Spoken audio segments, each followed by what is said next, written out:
Just think about it. யார் இங்க offensive ஆனது? நீங்க இப்படி அழுதுகிட்டே இருக்க வேண்டிய அவசியம் இல்லையே, இறங்கி ஆடலாமே.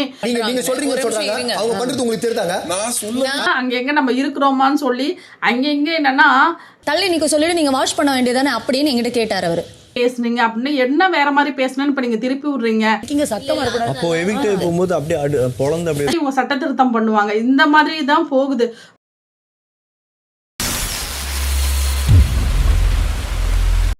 ஹாய் ஹலோ வணக்கம் மக்களே, நிலாஸ் பார்க் சேனலுக்கு தங்களை அன்போடு வரவேற்கிறேன். நான் உங்கள் நிலா. பிக் பாஸ் சீசன் 9ல் டே 73ல் இன்றைக்கி என்ன நடந்துச்சுன்றது தான் பார்க்க போகிறோம். ஸோ அதுக்கு முந்தின நாள் நைட்டு அதோட கண்டினியூவேஷனாக வரும். ஸோ அதில் பார்த்திங்கன்னா இப்போது இதுக்கு முன்னாடி ஒரு பிரச்சனை நடந்துச்சு இல்லையா, யாருக்குன்னா சாண்ட்ராவுக்கும் கனிக்கும். என்னென்னா கனி வந்து வெசல்ஸ் கிளீனிங் டீமில் இருக்கிறதுனால அந்த கிளாஸ் குடிக்கிறாங்க இல்லையா, ஐ மீன் காஃபி டீ குடிக்கிற அந்த கிளாஸை வந்து அந்த இடத்துல பக்கத்துலேயே குவிச்சு வைக்காதீங்க, எடுத்து வாஷ் பண்ணி வைங்கன்றது மேடமோட கண்டிஷன், ஐ மீன் கனியோட கண்டிஷன். இப்போ சாண்ட்ராவோட கப்பு அங்கே இருந்திருக்கு. ஸோ வினோத் போயிட்டு கால் பண்ணி ஏங்க அது யாரோட கப்பு வந்து வாஷ் பண்ணுங்க அப்படின்னு, நான் தான் இப்படி வைக்கக்கூடாதுன்னு சொல்லியிருக்கேன்ல, அவங்கவுங்க எடுத்து வாஷ் பண்ணுன்னு சொல்லி உங்களுக்கு எல்லாம் ஒரே குழப்பமா இருக்குல்ல. வந்து வெசல்ஸ் வாஷ் பண்ணுற ஒரு டீமுக்கு ரொம்ப டிஸ்டர்பன்ஸாக இருக்குன்னு அப்படின்னு சொன்னதுனால சாண்ட்ரா எடுத்து வாஷ் பண்ண வராங்க. அப்போ வாஷ் பண்ண வரும்பொழுது என்ன நடக்குது அப்படின்னா, இவங்க வந்து ஏதோ புதினாவோ ஏதோ குத்தமல்லியோ ஏதோ வந்து அலசிட்டு இருக்காங்கன்னு நினைக்கிறேன், யாரு கனி. அப்போ இவங்க வந்து தள்ளுங்க அப்படின்னு சொல்லியிருந்துருக்கலாம், என்ன நினச்சாங்கன்னு தெரியல. ஸோ தள்ளுங்கன்னு சொல்லாமலே இவங்க வந்து வாஷ் பண்ணதுனால என்ன மக்களாக இருக்கிறாங்க, தள்ளுங்கன்னு சொன்னால் நானே தள்ள போகிறேன் அப்படின்னு சொல்லும்பொழுது உடனே வினோத் வந்து ஏன் இப்படி பண்ணுறீங்க, அதை வாஷ் பண்ணி வைக்க வேண்டியதானே சவுண்டை ரைஸ் பண்ணி பேசுனதால கனி சொல்கிறது என் காதில் விழலன்னு சாண்ட்ரா சொல்கிறாங்க. அப்போது கனி வந்து சாண்ட்ரா ஃபேஸையும் பார்த்தாங்களாம், வினோத் ஃபேஸையும் பார்த்தாங்களாம். ஸோ சாண்ட்ரா வந்து அவங்கள ஃபேஸ் டு ஃபேஸ் பார்க்கலையாமா, இது ஒரு பிரச்சனை. அது மட்டும் கிடையாது, என்ன எல்லாரும் இப்படி இருக்கிறாங்க அப்படின்னு சொல்லி கனி சொன்னதுனால அது என்னை ரொம்ப பர்சனலாக ரொம்ப ஹர்ட் பண்ணுச்சு அப்படின்னு சொல்லி சாண்ட்ரா வந்து போய் உட்காந்து சாப்பிடும்போது அழுதுகிட்டே இருக்காங்க. இப்போ வந்து நான் வந்து பேசணும் எல்லாருக்கும். இந்த விஷயத்த வந்து வினோத் வந்து அவங்க அப்படி அலறாங்க, நீங்கள் என்ன சொன்னீங்க அப்படின்னு சொல்லும்போது, இது என்ன ஒரு ஒரு ஆள்னா மூஞ்ச கூட பார்த்து பேசாது, என்னங்க கேரக்டர் இது அப்படின்னு சொல்லி இவங்க அட்ரஸ் பண்ணுறாங்க. கனி வந்து சொல்கிறாங்க.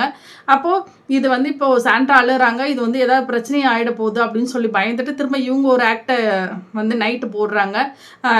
அது என்ன, அது நம்மளும் மனுஷால் தானே, மூஞ்ச பார்த்து பேசாதது இது என்ன பழக்கம், அது என்ன ஆட்டிடியூட் அதுன்னு சொல்லிட்டு இவங்க அழுறாங்களாமா. எப்படி ரொம்ப ஹர்ட் ஆகி மனசார ஒருத்தவங்க அழும்போது ஒருத்தவங்க வந்து ஜோக் காமிச்சா உடனே நம்ம சிரிச்சிருவோமா என்ன, உடனே சபரி வந்து ஏதோ காமிக் செஞ்சா ஒரு ஜோக் காட்டுறாராமா, உடனே ஏய் போடா அப்படின்னு சொல்கிறாங்களாமா. அவர் லவ் யூன்னு சொல்கிறாராமா, இவங்க லவ் யூ டூன்னு சொல்கிறாங்களாமா. இந்த பிரச்சனை என்னன்னா அதோட முடிஞ்சிருச்சு. 2 தடவை மைக் போடுறதுக்கு அவனை தலையிலேருந்து தூக்கிட்டாங்களாம். சரிங்களா, இந்த பிரச்சனை என்னன்னா இதோட முடிஞ்சிச்சு. வினோத் வந்து தலையாக இருக்கிறதுனால ஒரு விஷயத்த இவ்வளோ ப்ரீஃபாக எடுத்து முடிஞ்ச ஒரு விஷயத்த திரும்ப திரும்ப திரும்ப ப்ரமோட் பண்ணி எடுத்து பேசி என்ன ஆக போகுது, எதுவுமே கிடையாது.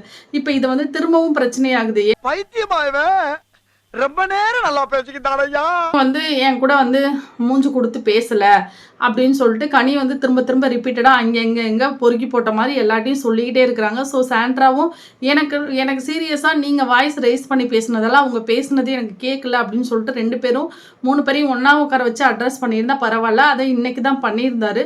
ஸோ அதுக்கு முந்தின நாள் என்ன நடந்துச்சு அப்படின்னா, இது வந்து ரொம்ப நாளாகவே நடக்கிற ஒரு இன்சிடெண்ட் தான், நடக்கிறது தான் இது.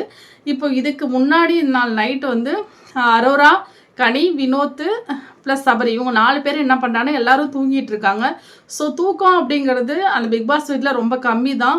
ஸோ அந்த தூக்கம் கிடைக்கிற நேரத்தில் கரெக்டாக யூஸ் பண்ணி தூங்கணுன்றது எல்லாருமே நினைக்கக்கூடிய ஒரு விஷயம் தான். அது ஒரு சில பேருக்கு இப்போ ஒரு ஹாஸ்டல்லே ஸ்டே பண்ணியிருந்தோம், ஒரு கூட்டமாக ஸ்டே பண்ணியிருந்தோம்னா ஒரு சில பேர் சீக்கிரமாக தூங்கி பழகிருப்பாங்க, ஒரு சில பேருக்கு சும்மா பொறுமையாக பேசினா கூட அது டிஸ்டர்ப் ஆகும். ஸோ அப்படி எல்லாம் போய் இந்த ஒத்தையை பெத்த அதுவும் நத்தையா வந்து பிறந்து தொலைஞ்சிருக்கு. உங்களோட மைண்ட் செட், ஒவ்வொருத்தவங்க மென்டாலிட்டி, ஒவ்வொருத்தவங்களோட கேரக்டர், ஒவ்வொருத்தவங்க பிஹேவியர் வேற மாதிரி இருக்கும். ஸோ காமனாக ஒரு ரூல்ஸ் எதுக்கு போடுறாங்கன்னா அதெல்லாம் சேர்ந்து ஃபாலோ பண்ணுறதுக்காக தான் போடுறாங்க.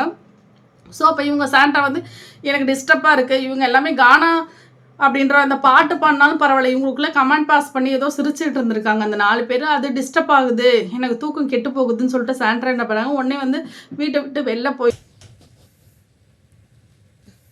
வீட்டிலேருந்து பெட்ஷீட் எல்லாத்தையும் சுருட்டி எடுத்துக்கிட்டு நான் போய் கார்டன் ஏரியாவில் தூங்குறேன் அப்படின்னு சொல்லி அங்கே உள்ள சோஃபாவில் தூங்குறதுக்காக போகிறாங்க. அப்போ சபரியும் அரோராவும் உங்கள் மேலே தான் எதுவும் தப்பு கிடையாது, அவங்க வெளில போகும்போது ஏன் உங்கள் பெட்டில் நீங்கள் போய் செட்டில் ஆனீங்க போய் இல்லை சாரி மன்னிச்சிருங்க, அப்போ டிஸ்டர்ப் ஆகுதுன்னு உங்களுக்கு தெரிஞ்சுதான் நீங்கள் பண்ணுற மாதிரி தான் ஃபீல் ஆகுது. அப்போ போகும்பொழுது இல்லை சாரி மன்னிச்சிருங்க அப்படின்னா நான் எதுக்கு உங்களை மன்னிக்கணும், இது வந்து சைலண்ட்டாகவே ரொம்ப நாளாகவே இது நடந்துட்டு இருக்க ஒரு விஷயம் தான் சொல்லி சொல்றாங்க.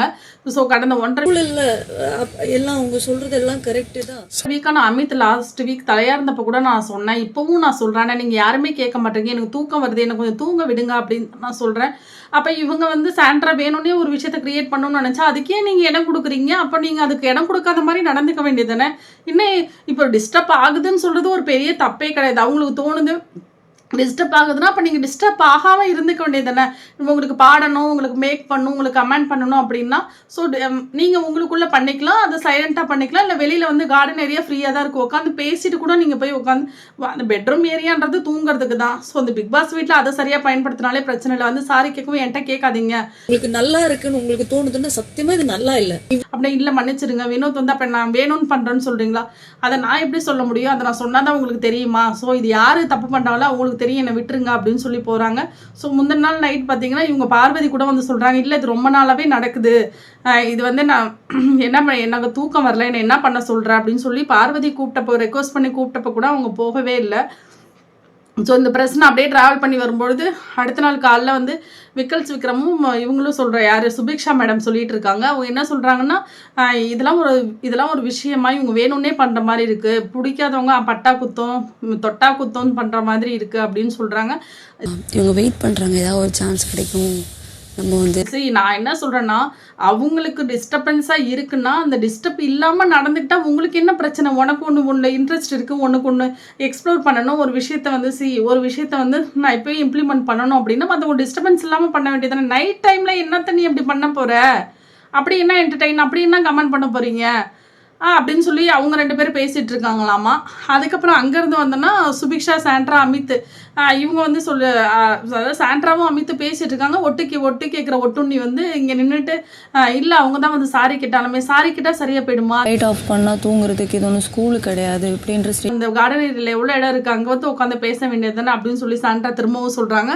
அதுக்கப்புறம் திரும்ப கனி சொல்கிறாங்க 24/7 இது வந்து ஒரு டிவி ஷோ தானே, எப்போதுமே ஆக்டிவாக தானே இருக்கணும், ஒரு சில பேருக்கு தூக்கம் வரும் தூக்கம் வராது, என்ன ஒருத்தவங்க இப்படி இது நமக்கு தகுந்த மாதிரி நம்ம விருப்பப்படி இருக்கிறதுக்கு இது நம்ம வீடு கிடையாது, இது வந்து பிக் பாஸ் ஹவுஸ். ஸோ இங்கே ஒரு சில விஷயங்கள் ஃப்ளெக்சிபிளாக தான் போகணும். அவங்க மனமுறந்து மன்னிப்பு கேட்குறாங்கன்னா இப்போ கனிகிட்ட போயிட்டு எல்லா தப்பையும் கேட்டுட்டு இல்லை ஆர்கியூ பண்ணிக்கிட்டு பின்னாடி போய் புறம் பேசிட்டு மன்னிப்பு கேட்டால் மேடம் மன்னிச்சிருவாங்களா என்ன. இந்த வீட்டில் அவங்களுக்குன்னா அந்த சட்டங்கள் முழுவதும் மாறுகிறது, அடுத்தவங்களுக்குன்னா அந்த சட்டத்தில் இவங்க சட்ட திருத்தம் பண்ணுவாங்க. இந்த மாதிரி தான் போகுது.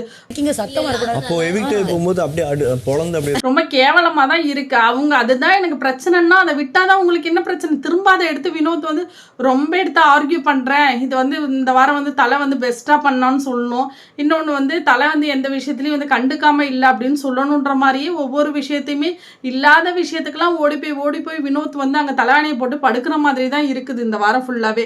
என்னவா இருந்தாலும் எனக்கு ப்ளீஸ் திரும்பவும் அந்த பிரச்சனையை எடுத்துட்டு வந்து வினோத் வந்து திரும்பவும் வந்து அட்ரஸ் பண்றாரு. யாருன்னா அமித், சாண்ட்ரா, வினோத்.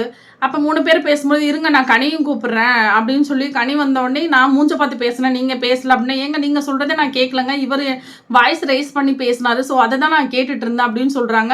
ஸோ நீங்கள் இப்போ நார்மல் டோனில் பேசலை, நீங்கள் வேற மாதிரி பேசுனீங்க அப்படின்னு என்ன வேற மாதிரி பேசுனேன்னு இப்போ நீங்கள் திருப்பி விட்றீங்க. தள்ளி நீங்க சொல்லிட்டு நீங்கள் வாஷ் பண்ண வேண்டியதானே அப்படின்னு என்கிட்ட கேட்டார் அவர்.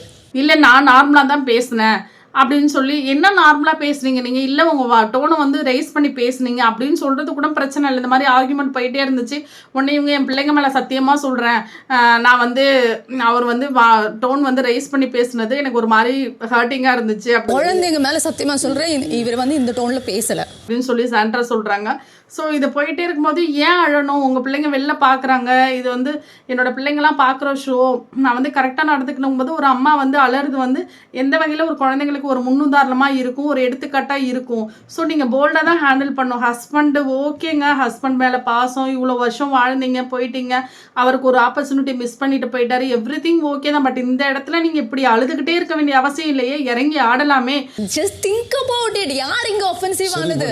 இவர் வந்து பிரஜினோட ஒய்ஃப் அப்படின்ற ஒரு ஐக்கானை நீங்க கிரியேட் பண்ணாலே பிரஜனுக்கும் அது நல்ல பேர் தானேங்க, நல்ல விஷயம் தானே, நல்ல வாய்ப்பு தானே. ஸோ அவர் விட்டுட்டு போயிட்டாருன்றதுக்காக நீங்கள் இப்படி உட்காந்து அழுதுட்டு எமோஷ்னலாக ஃபீல் பண்ணி இதை உங்கள் குழந்தைங்கள்லாம் பார்த்து இது எல்லாருமே பேடாக ஃபீல் ஆகி அந்த பழைய சாண்ட்ரா அந்த ஒரு டாஸ்க்குக்காக ஒருத்தவங்க பண்ணாங்க பார்த்தீங்களா, அவங்க எழுந்து வந்தே ஆகணும். அவங்க வெளில வந்துட்டாங்கன்னா அந்த ஹவுஸில் உள்ள ஒவ்வொருத்தவங்களோட முகத்தரையும் உடைக்கிறதுக்கான எல்லா பாசிபிலிட்டியும் எல்லா கேப்பபிலிட்டியும் அவங்கள்ட்ட இருக்குது. ஸோ ஒவ்வொருத்தவங்க ஒவ்வொரு மாதிரி ப்ளே பண்ணுறாங்க. ஸோ இவங்க இந்த மாதிரி சென்சிட்டிவாக எடுத்து ஒவ்வொரு விஷயத்தை ஹேண்டில் பண்ணுற மாதிரி தான் நமக்கு ஃபீல் ஆகுது. யாருக்கிட்ட பேசினாலும் பிரச்சனை. அதுக்கப்புறம் பார்த்தீங்கன்னா பாரு, வினோத், எஃப்ஜே, கம்ருதீன் இவங்கெல்லாம் வந்து கிச்சன் ஏரியாவில் பேசிக்கிறாங்க. பாரு நான் வந்து சொன்னல பாரு அப்படின்னு சொல்லும்பொழுது, ஆமாம் நானும் எவ்வளோ சொல்லிட்டேன், நம்ம பேசுறதுக்கு இடம் கொடுக்கறதுனால அவள் திரும்ப திரும்ப அதே மாதிரியே பேசுகிறா அப்படின்னு உடனே கம்ருதீன் சொல்கிறா, சுற்றி சுற்றி சுற்றி சுற்றி ஒரு விஷயத்த திரும்ப திரும்ப அதே தான் பேசுகிறாங்க. அவங்க பேசலைங்க, அது வந்து நம்ம போய் போய் பேசுறதுனால தான்.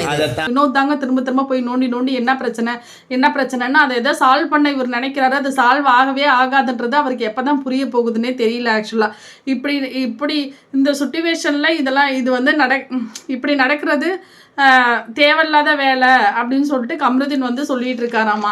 கம்ருதீன் வந்து மற்றவங்களுக்கு அட்வைஸ் பண்ணுறாரா, இதெல்லாம் நம்ம கேட்கணும். புரியுதா? அது சுத்த விடுறாங்க நல்லா. டான்ஸ் மாரத்தான்ல 2.0ல இன்னைக்கு 2வது டாஸ்க் என்ன அப்படின்னா, ஆக்டிவிட்டி ஏரியாவில் சாங்ஸ் வந்து 5 சாங்ஸ் ப்ளே பண்ணுவாங்க. அந்த அவங்க ஸ்டெப்ஸ் எல்லாம் போடும்பொழுது இங்கே லிவிங் ஏரியாவிலேருந்து அவங்களுடைய டீம்மேட்ஸ்லேருந்து 2 பேர் வந்து அந்த சாங்ஸை வந்து கண்டுபிடிக்கணும். அவங்க ஒரு சாங்கை கண்டுபிடிச்சி ஓகேன்னு கண்டுபிடிச்சதுக்கு அப்புறம் தான் அடுத்த சாங் மாறும். அது 1 மணி நேரமாக இருந்தால் ரிப்பீட்டடாக அந்த சாங் ஓடிட்டே இருக்கும். அந்த ஸ்டெப்பை போட்டுக்கிட்டே இருக்கணும். போட்டாங்களா இல்லையானே தெரியலையா? போட்டாங்க. மொத்தம் 5 சாங். இதில் ஃபஸ்ட்டு யாருன்னா ஆடிக்கினே இருப்போம் அப்படின்ற டீமில் இருந்தால் போனாங்க. 2 பேர் வந்து உள்ளே போய் விக்ரமும் அரோரா 2 பேரும் உள்ளே இருந்தாங்க. வெளியில் வந்து எஃப்ஜேவும் அவங்க சுபிக்ஷாவும் இருந்தாங்க. கண்டுபிடிக்கணும். எங்க 1 மணி நேரமாக இருந்தால் பரவாயில்லைங்க, 2 மணி நேரம் சாங்ஸ் கண்டுபிடிக்கிறதுக்கு. உங்க ஃபேஸ் பார்க்கணும். ஓகே, இது விட்டுட்டா அடுத்தது அதை மிஸ் பண்ணீங்களா? அது எல்லாமே சிம்பிள் ஸ்டெப்புங்க. அது சரியான காமெடியாக இருந்துச்சு. அதில் ஒரு 2-3 சீன் நான் போடுறேன், நீங்களே பாருங்கள். இவ்வளோ ஈஸியான ஸ்டெப்ஸ் சாங்ஸே தெரியல, இதுங்க கண்டே பிடிக்கல. இதில் இடையில என்ன பண்ணுச்சு பாரு வந்து ஏதோ டான்ஸ் ஆடிட்டு இப்போ திவ்யாவை வெறுப்பேற்றனோடனே திவ்யா தான் எப்போ என்ன இதை நல்ல கேமரா அப்படி இப்படின்னு சொல்லி டான்ஸ் ஆடி வெறுப்பேற்றினோடனே இவங்க உடனே பாரு உனக்கு அவ்வளோதான் மரியாதை, உன்னை பற்றி நல்லா தெரியுது அப்படி இப்படின்னு இவங்க சண்டைக்கு போகிறாங்க. திவ்யா அப்படி ஒரு சிசிடிவி கேமரானா அது எங்க திவ்யா தான். கேவலமாக பண்ணுற பாரு அப்படின்னு சொல்லி திவ்யா திட்டுறாங்க. உடனே வினோத் வந்து என்னை இப்படிலாம் அவங்க வந்து ட்ரிகர் பண்ணுறாங்க, நீங்கள் என்னன்னு கேட்குறீங்களா அப்படின்னு சொல்லிட்டு, நான் என்னங்க பண்ண முடியும், அவங்க என்ன பேசுகிறாங்க, அவங்க உங்களை வேணுன்னே ட்ரிகர் பண்ணுறாங்க, என்னென்ன பண்ண சொல்கிறீங்கன்னு சொல்லிட்டு தூங்கிட்டு இருக்க சிங்கத்தை எழுப்புற மாதிரி வினோத் ஏற்கனவே அங்கே கிடைக்குமா இங்கே கிடைக்குமா தலைன்ற போஸ்டிங் இங்கே யூஸ் பண்ணுவோமா இங்கே யூஸ் பண்ணுவோமா தெரியும். கூப்பிடுவானுங்களா, மரியாதை இருக்கா, கரெக்டா நம்ம ஃபாலோ பண்றோமா, கரெக்டா இந்த விஷயத்துக்கு எல்லாம் அங்க எங்க நம்ம இருக்கிறோமான்னு சொல்லி அங்க எங்க என்னன்னா நீங்க சொல்றாங்க அவங்க பண்றது உங்களுக்கு தெரியுதாங்க, நான் சொல்லுவேன் எங்க ஸ்மெல் வரும், நான் தான் தலை அப்படின்ற மாதிரி தான் இருக்குது. அவரோட பிஹேவியர்ஸ் ஃபுல்லா சம்பந்தமே இல்லாத இடத்துல சம்பந்தமே இல்லாத பிரச்சனையை ஒண்ணு ஊதி பெருசாக்கி அதுல தான் தலை அப்படின்றத ப்ரூவ் பண்ற மாதிரியே தான் இருக்குது. போயிட்டு இருக்கும்போது எனக்கு சண்டை போட விருப்பம் இல்லைங்க, என்ன புல் பண்றாங்க, நான் இருக்கேன் அப்படின்னு சொல்லி திவ்யா வந்து என்னங்க நீங்களாம் தலை, ஏங்க நான் என்னங்க பண்ணுவேன், இதுக்கும் எனக்கு சம்மந்தமே இல்லைங்க, என்ன ஏங்க இழுத்து போடுறீங்க அப்படின்னு சொன்னோடனே அப்புறம் பாரு வந்து சொல்கிறாங்க, இல்லை ஆக்சுவலாக எனக்கு வந்து அவங்கள வந்து டிஸ்ட்ராக்ட் பண்ணணும் அந்த டீமை, என்னால் முடிஞ்ச ஏதாவது ஒரு யுக்தியை கையாளணுன்றதுக்காக தான் வேணும்னே திவ்யா ஒன்று எப்படி புரிஞ்சுக்கிறாங்கன்றத பொறுத்து தான் இருக்கு. தான் அவங்க எதாவது கத்துவாங்க. அப்போ கத்தும் பொழுது அதை வச்சு அவங்கள வந்து டிஸ்டர்ப் பண்ணும், ஏன் இப்படி கத்துறீங்க அப்படின்னு அவங்க ஒரு டிஸ்ட்ராக்ட் ஆனால் அந்த இடத்துல அந்த என்னோட கேம் பிளே அதனால நான் அதை யூஸ் பண்ணேன் அப்படின்னு சொல்லிட்டு பாரு சொல்கிறாங்க. ஸோ இந்த மாதிரி ரொம்ப சுவாரஸ்யமாக தான் இன்றைக்கி போச்சு. பட் ஆனால் கொடுத்த காசுக்கு நல்லா அரோராவையும் இவர் விக்ரமையும் வேலை வாங்கினது இந்த டாஸ்க் தான். இப்பவும் இந்த பாட்டை கண்டுபிடிக்கல. ஆடிக்கிட்டே இருப்போம்னா ஆடிக்கிட்டே இருந்துச்சுங்க. முன்னது பறை கிளியும் வரை சுவர் உடையும் வரை அப்படின்ற மாதிரி ஆடிக்கினே இருக்குங்க. ஸோ கொடுத்த காசுக்கு பிக் பாஸ் ஏதோ வச்சு நல்லா செஞ்சு வேலை வாங்கினது வந்து இந்த டாஸ்க் தான் பயங்கரமாக இருந்துச்சு. நல்லா என்ஜாய் பண்ணேன். மயங்கி விழுந்தது என்ன, தண்ணி குடிச்சது என்ன, எழுந்தது என்ன, ஆடினது என்ன, போட்ட ஸ்டெப்பே திரும்ப போடுறது என்ன, அதெல்லாம் ரொம்ப சுவாரஸ்யமாக இருந்துச்சு. கொடுத்த காசுக்கு ஒர்த்தா வேலை வாங்கிட்டாங்க Bigg Boss team. So thank you so much. நாளைக்கு என்ன நடந்துன்றதை பார்ப்போம். சப்போர்ட் பண்ணுங்கள், சப்ஸ்கிரைப் பண்ணுங்கள், ஷேர் பண்ணுங்கள், உங்கள் வேல்யூபிளான கமெண்ட்ஸ் கொடுங்க. Thank you so much guys. Thank you.